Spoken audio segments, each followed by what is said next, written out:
Hey everyone, today we're going to talk about Words of Radiance by Sanderson. As you can see, there's a gigantic book. Let's talk about it. If you've seen my previous review, you know that I really enjoyed The Way of Kings. It was super fun, great world building, great combat scenes, and with this one, the stakes are definitely much higher. This is the book where all the things kind of click together and all the different characters come together, they all meet each other, and by the end of the book you have all of the characters very fully aware of each other and what each person can contribute to the table. So therefore, this whole book was the process of getting all of that together. Now I think the process of all of that getting together worked very well, with some hiccups. There's a lot of pros I have for this book. So let's actually just start with the negatives. Let me just take that and put it out of the way.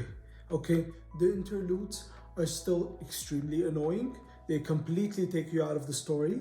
And I found myself trying to skip them yet again, like I did in the first book. This time around, the interludes are slightly better. They have slightly better stories, but still they completely take you out of the mood that you're getting yourself into. And I really dislike that. Plus, you clearly see how huge of a book this is. It did not need 200 more pages of side quests. I mean, honestly, at this point, if you take all of the interludes and you would have made them like a collection of short stories, would have been a much better approach. But I just feel like it didn't work with the interludes yet again. Hopefully in the third books, they're not there, but you know, if he did this in the first two books, I'm sure the third one is gonna happen. The pros. So I don't know why I went into this expecting this book to focus a lot on Dalinar Kholin, the head honcho of the family. Quite surprised because I consider this book to be Shallan's backstory. For example, you would expect the fourth book to be the main focus of Shallan, but no, apparently it's this one. I can already see where this is going. The next three books are going to have yet another character that is the main focus of the story, and then all the people around it kind of playing as supporting leads also. It's not to say that we don't see like other characters. We still see a lot of Kaladin, we still see a lot of Adlin, we still see all of the characters, and I think all of them are much better highlighted in this book than the first one. They all get their proper time and what they deserve.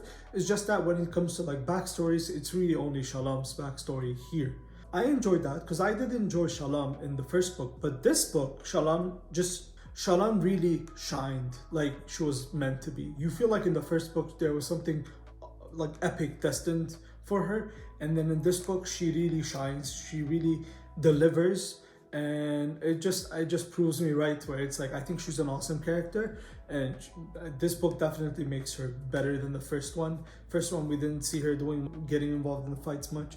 One more con is the kind of magic system. So the first book, the prologue section, you see Sazeth fighting, and the writing has this very nice focus on the combat and the combat system. I wanted to see that more, but I feel like I did not see enough of that within this book. The only one part where you could say that kind of happened is this large, really big fight that happens in this book that I think was great. Like it kind of happens there, but then again, we don't quite see it in the same detailed writing of the prologue of the first book, and I kind of wanted to see more of that, but it's not big of an issue. To go back to the characters, Dalinar is still great. Dalinar is Dalinar. I'm always gonna love this character. He learned some important lessons within this book that kind of sets up the third book and what we can expect from that. Yasna is still Yasna. She's great, but she's kind of absent for the majority of the story. I'm not gonna get into the spoilers of why. The bridge crew. We do see more of the bridge crew. It's just so nice seeing the bridge crew struggling with life and like completely hopeless in the first book, and then here they are these somewhat respected officers, right? Yes, they still have the slave branding and such, but they're just doing much better in life now, and that's just very sweet. Rock is Rock. I love Rock. We need more of Rock. And one character though, I did not necessarily like what happened with him, which was Sazeth. Sazeth in the first chunk of the book, he's pretty much the same like the first actual book, Way of Kings. But in the second part, for some reason, he has like this character change that comes out of nowhere. He starts talking strange. He starts acting strange. But then what that concludes to at the end, I think is awesome. And I want to see what happens in the third book, because I could see many scenarios where it's going to be super interesting. Sazeth interactions with the rest of the characters. There's going to be huge conflict in book 3. I can already kind of anticipate it, so I'm looking forward to that. One of the pros of this book is that, I mean, Brandon Sanderson's writing style is just very accessible. This book, despite being gigantic, does not feel overwhelming. You know, all the characters are pretty much established from the Way of Kings. And in the Way of Kings, yeah, it might take a bit of effort at the start to learn all of the character names and such, but I feel like if you completed the first book, the second one is just an easy ride. He has such a very comforting, nice writing style, with one exception. I mean, a couple of exceptions. Clearly, he doesn't use prose very like other writers do, and that is a business choice, in my opinion, and I do respect him for that. Because it makes his works extremely accessible. But you know, sometimes when you're reading his books, you start craving like better prose. I'm sorry, I have to say it, but that's totally fine, because the way this book is written is kind of like a TV show. I kind of did some of the book reading and some of it in audiobooks, because honestly, I genuinely think the audiobooks are actually better. It delivers a way better performance because it kind of reads like a TV show.